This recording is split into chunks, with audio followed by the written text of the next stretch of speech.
005. Saya Faris Nurima, NIM 40421012. Saya Latifatun Nasihah, NIM 40421018. Saya Esti Triwudi Rahayu, NIM 40421035. Saya Lintang Seri Syarah Sepi, NIM 40421039. Pada kesempatan kali ini, Kami akan memaparkan Materi terkait dengan proses evaluasi, sasaran evaluasi, komponen pembelajaran, dan kriteria evaluator. Guna untuk memenuhi ujian tengah semester mata kuliah evaluasi pembelajaran yang diampu oleh Dr. Cynthia Nurika Irma, Magister Pendidikan. evaluasi dalam pendidikan. Terdapat dua proses evaluasi. Yang pertama ada proses input dan juga proses output. Yang pertama proses input. Proses input dalam evaluasi pendidikan merujuk pada langkah-langkah ataupun elemen-elemen awal yang terlibat dalam mengumpulkan suatu informasi ataupun data yang relevan untuk menilai atau mengevaluasi suatu program pembelajaran atau program pendidikan. Menurut Arikonto tahun 2009, input adalah bahan mentah yang ingin dimasukkan ke dalam transformasi. Dalam dunia sekolah, maka yang dimaksud dengan bahan mentah adalah calon siswa ataupun peserta didik yang baru akan memasuki sekolah. Sebelum mereka memasuki suatu tingkat sekolah atau institusi, calon siswa itu dinilai dahulu kemampuannya. Dengan penilaian itu, ingin diketahui apakah kelak ia akan mampu mengikuti pembelajaran dan melaksanakan tugas-tugas yang akan diberikan kepadanya. Kemudian menurut Aziz tahun 2018, input dalam pendidikan berarti segala sesuatu yang ingin tersedia karena dibutuhkan untuk berlangsungnya proses pendidikan. Sesuatu itu bisa berupa sumber daya dan perangkat lunak, serta harapan-harapan dan masukan sebagai pemandu berjalannya sebuah proses. Dari pendapat tersebut dapat disimpulkan bahwa proses input dalam suatu evaluasi pembelajaran atau pendidikan melibatkan langkah-langkah awal untuk mengumpulkan informasi yang relevan. Proses input sebagai bahan mentah terutama merujuk pada calon siswa yang dinilai sebelum memasuki sekolah, mencakup segala sesuatu yang diperlukan untuk proses pembelajaran, termasuk sumber daya, perangkat lunak, harapan, dan masukan sebagai panduan. Contoh dari proses input adalah yang pertama yaitu evaluasi kemampuan awal peserta didik. Proses ini melibatkan penilaian terhadap kemampuan, kemudian pengetahuan dan keterampilan awal yang dimiliki oleh peserta didik sebelum memulai program pendidikan. Tujuannya itu adalah untuk memahami tingkat persiapan mereka dan mengidentifikasi area-area yang memerlukan perhatian khusus. Evaluasi kemampuan awal dapat mencakup tes pengetahuan, kemudian keterampilan, atau aspek-aspek lain yang relevan dengan bidang studi yang akan diikuti. Yang kedua yaitu penilaian kompetensi guru. Proses ini berkaitan dengan evaluasi kualitas dan kemampuan guru dalam menyampaikan materi pembelajaran, kemudian memotivasi siswa dan menciptakan lingkungan belajar yang efektif. Penilaian kompetensi guru dapat mencakup evaluasi kinerja mengajar, penguasaan materi pembelajaran, dan juga kemampuan berkomunikasi serta interaksi dengan siswa. Tujuannya adalah untuk memastikan bahwa guru memiliki kualifikasi dan keterampilan yang diperlukan untuk mendukung pembelajaran siswa. Yang ketiga yaitu evaluasi ketersediaan sarana dan prasarana. Proses ini fokus pada penilaian ketersediaan dan kualitas sarana serta prasarana yang digunakan dalam proses pembelajaran. Ini mencakup fasilitas fisik seperti kelas, kemudian perpustakaan, laboratorium, serta sarana pendukung seperti buku tes, kemudian perangkat teknologi dan peralatan lainnya. Tujuannya adalah untuk memastikan bahwa lingkungan belajar mendukung keberhasilan pembelajaran siswa dan kegiatan pengajaran guru. Dengan melakukan evaluasi dalam ketiga aspek yang tadi sudah dijelaskan, lembaga pendidikan dapat mendapatkan pemahaman yang lebih baik tentang kondisi awal peserta didik, kualitas pengajaran guru, dan infrastruktur pendidikan. Selanjutnya proses output. Proses output dalam evaluasi pendidikan merujuk pada tahap akhir atau hasil yang dihasilkan dari suatu program pendidikan setelah melalui proses pembelajaran dan evaluasi. Hal ini mencakup pencapaian siswa, prestasi, dan dampak positif dari program pendidikan tersebut. Proses output menjadi indikator sejauh mana tujuan pendidikan tercapai. Menurut Arikonto pada tahun 2009, yang dimaksud sebagai output atau keluaran adalah bahan jadi yang dihasilkan oleh transformasi. Yang dimaksud dalam pembicaraan ini adalah siswa lulusan sekolah yang bersangkutan untuk dapat menentukan apakah seorang siswa berhak lulus atau tidak.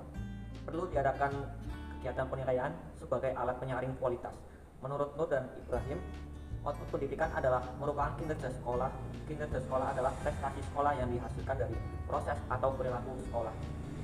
Kinerja sekolah dapat diukur dari kualitas kerja, efektivitasnya, produktivitasnya, efisiensinya, inovasinya, kualitas kehidupan kerjanya, dan normal kerjanya. Jadi dapat disimpulkan bahwa proses output dalam evaluasi pendidikan menilai hasil program termasuk pencapaian siswa. Output sebagai bahan jadi hasil transformasi, khususnya siswa lulusan. Penilaian digunakan untuk menentukan kelayakan lulus. Output sebagai kinerja sekolah diukur dari berbagai aspek seperti kualitas, efektivitas, produktivitas, efisiensi, inovasi, dan moral kerja. Contoh dari proses output adalah pertama ada evaluasi prestasi belajar peserta didik. Proses ini melibatkan penilaian terhadap pencapaian akademis dan keterampilan siswa setelah menyelesaikan suatu program pendidikan. Evaluasi ini dapat mencakup ujian, proyek, tugas, atau penilaian kinerja lainnya yang dirancang untuk mengukur pemahaman dan penerapan materi pelajaran. Tujuannya adalah untuk mengevaluasi sejauh mana siswa mencapai tujuan pembelajaran yang telah ditetapkan. Yang kedua, ada penilaian kinerja guru.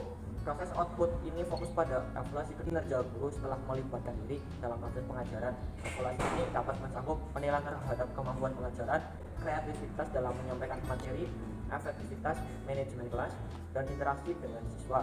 Tujuannya adalah menilai kontribusi guru tersebut, pencapaian tujuan pendidikan, dan untuk memberikan umpan balik yang dapat digunakan untuk pengembangan profesional. Selanjutnya yang ketiga ada evaluasi mutu sekolah. Proses ini mencakup penilaian menyeluruh terhadap kualitas keseluruhan sekolah, terhadap aspek administratif, manajerial, dan kurikuler. Evaluasi mutu sekolah dapat mencakup pengukuran efektivitas kepemimpinan sekolah, pengelolaan sumber daya, kebijakan sekolah, dan pencapaian siswa. Tujuannya adalah untuk menilai sejauh mana sekolah mencapai standar mutu yang ditetapkan. Yang keempat ada evaluasi dampak sosial pendidikan. Proses ini berfokus pada evaluasi dampak yang dihasilkan oleh sistem pendidikan terhadap masyarakat. Ini mencakup penilaian terhadap kontribusi pendidikan terhadap perkembangan sosial, ekonomi, dan budaya masyarakat. Evaluasi dapat melibatkan pengukuran tingkat partisipasi masyarakat dalam pendidikan, peningkatan kualitas hidup, dan dampak positif lainnya. Melalui evaluasi dalam aspek-aspek ini, lembaga pendidikan dapat mengukur keberhasilan program pendidikan, memahami kinerja guru, meningkatkan mutu sekolah, dan menilai dampak positif pendidikan terhadap masyarakat secara keseluruhan. Menurut Jembari Mardapi, berdasarkan cakupannya, sasaran evaluasi dapat dibagi menjadi dua, yakni ada yang bersifat makro dan ada yang bersifat mikro. Evaluasi makro cenderung menggunakan sampel dalam menelaah suatu program dan dampaknya. Evaluasi yang bersifat makro, sasarannya adalah program pendidikan, yaitu program yang direncanakan untuk memperbaiki bidang pendidikan. Evaluasi mikro sering digunakan di tingkat kelas, khususnya untuk mengetahui pencapaian belajar peserta didik. Pencapaian belajar ini bukan hanya yang bersifat kognitif saja, tetapi juga mencakup semua potensi yang ada pada peserta didik. Jadi, sasaran evaluasi mikro adalah program pembelajaran di kelas, dan yang menjadi penanggung jawabnya adalah pendidik untuk sekolah atau dosen untuk perguruan tinggi. Selanjutnya, menurut Bambang Subali, evaluasi pada skala mikro adalah evaluasi program pembelajaran di kelas. Evaluasi program dalam skala mikro ini pada umumnya dilaksanakan secara periodik dalam waktu yang relatif singkat selama berlangsungnya program pembelajaran di kelas. Sebaliknya, evaluasi juga dilakukan pada skala makro atau luas yang dititik beratkan pada masalah efisiensi pelaksanaan, yaitu berkenan dengan strategi dan pelaksanaan program. Oleh karena itu, evaluasi pada skala makro akan lebih baik jika dilakukan oleh pihak luar atau pihak independen. Jadi pada evaluasi makro dilakukan di tingkat program pendidikan, yaitu program yang direncanakan untuk memperbaiki bidang pendidikan secara keseluruhan. Evaluasi makro biasanya melibatkan sampel yang representatif dari populasi yang terkait dengan program seperti siswa, guru, orang tua, pengawas, atau stakeholder lainnya. Evaluasi makro bertujuan untuk menilai ketercapaian tujuan, relevansi, efisiensi, efektivitas, dampak, dan keberlanjutan program pendidikan. Evaluasi makro juga dapat digunakan untuk menentukan kebijakan, alokasi sumber daya, akreditasi, dan akuntabilitas program pendidikan. Evaluasi mikro dijelaskan juga dalam Undang-Undang Nomor 20 Tahun 2003 tentang Sistem Pendidikan Nasional. Pada pasal 58 ayat 1, Evaluasi hasil belajar peserta didik dilakukan oleh pendidik untuk memantau proses kemajuan dan perbaikan hasil belajar peserta didik secara berkesinambungan. Artinya, evaluasi mikro ini adalah proses evaluasi yang menilai program pembelajaran di kelas secara spesifik dan juga mendetail dengan mempertimbangkan berbagai aspek seperti tujuan, materi, metode, media, strategi, dan hasil belajar peserta didik. Evaluasi mikro dilakukan oleh pendidik yang bertanggung jawab dalam pengelolaan pembelajaran.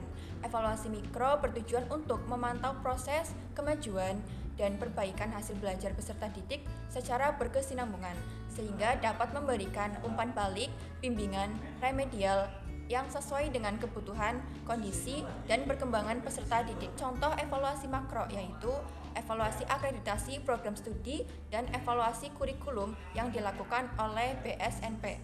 Contoh evaluasi mikro yaitu evaluasi tes yang dilakukan guru untuk mengukur kemampuan peserta didik dalam menjawab soal baik pilihan ganda, esai, maupun uraian. Evaluasi hasil belajar siswa, evaluasi kinerja guru, dan evaluasi media pembelajaran. Menurut saya, dalam setiap proses pembelajaran tidak diperlukan keseluruhan pendekatan ilmiah, tetapi dapat memilih salah satu maupun beberapa pendekatan sesuai dengan tujuan, materi, dan situasi pembelajaran. Komponen-komponen pendekatan ilmiah yaitu mengamati, menanya, mencoba, mengolah, menyajikan, menyimpulkan, dan mencipta itu tidak harus dilakukan secara berurutan dan baku, tetapi dapat disesuaikan dengan kebutuhan dan kreativitas guru dan siswanya. Hal ini sesuai dengan pernyataan yang sudah saya jelaskan sebelumnya, bahwa untuk mata pelajaran dan materi tertentu, pada situasi tertentu, sangat mungkin pendekatan ilmiah itu tidak selalu ditetapkan secara prosedural. Walaupun harus dipastikan akan tetap menerapkan nilai-nilai atau sifat-sifat ilmiah dan menghindari nilai-nilai atau sifat-sifat non-ilmiah.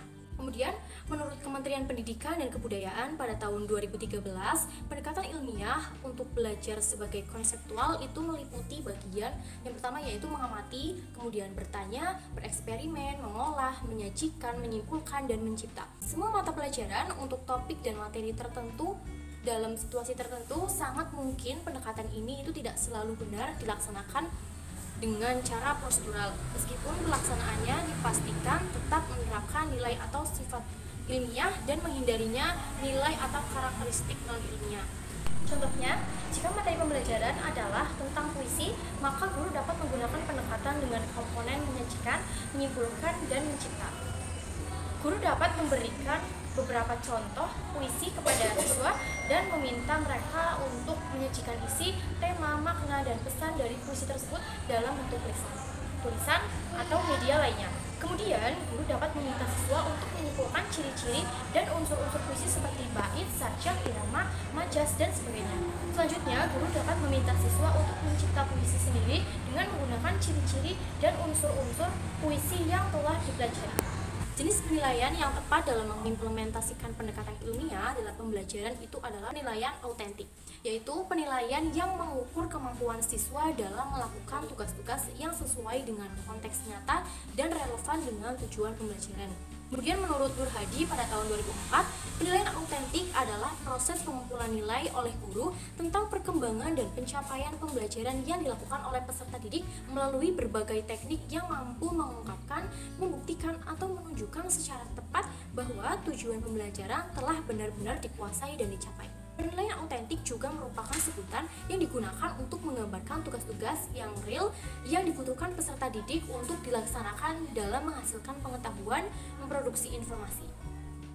Penilaian autentik dapat dilakukan dengan menggunakan berbagai teknik seperti portofolio, rubrik, proyek, produk, presentasi, penugasan, observasi, wawancara, jurnal, ataupun tes kinerja. Penilaian autentik dapat dilakukan sebelum, selama, dan sesudah proses pembelajaran dengan menggunakan 3 pendekatan. Yang pertama yaitu assessment of learning. Assessment of learning adalah penilaian yang dilakukan untuk mengetahui hasil belajar siswa setelah mengikuti proses pembelajaran. Penilaian ini biasanya bersifat sumatif, yaitu penilaian yang memberikan nilai akhir kepada siswa berdasarkan kriteria yang telah ditetapkan. Contoh dari assessment of learning itu dalam pembelajaran bahasa Indonesia adalah penilaian menulis teks eksposisi. Guru nantinya dapat memberikan tugas kepada siswa untuk menulis teks eksposisi berdasarkan topik yang telah dipelajari. Kemudian menilai hasil karya siswa dengan menggunakan rubrik yang mencakup aspek-aspek seperti tujuan, struktur, kaidah, bahasa, dan argumen. Kemudian yang kedua ada assessment for learning. Assessment for learning adalah penilaian yang dilakukan untuk mendukung proses pembelajaran siswa dengan memberikan umpan balik dan saran yang dapat membantu siswa memperbaiki dan meningkatkan kinerja mereka.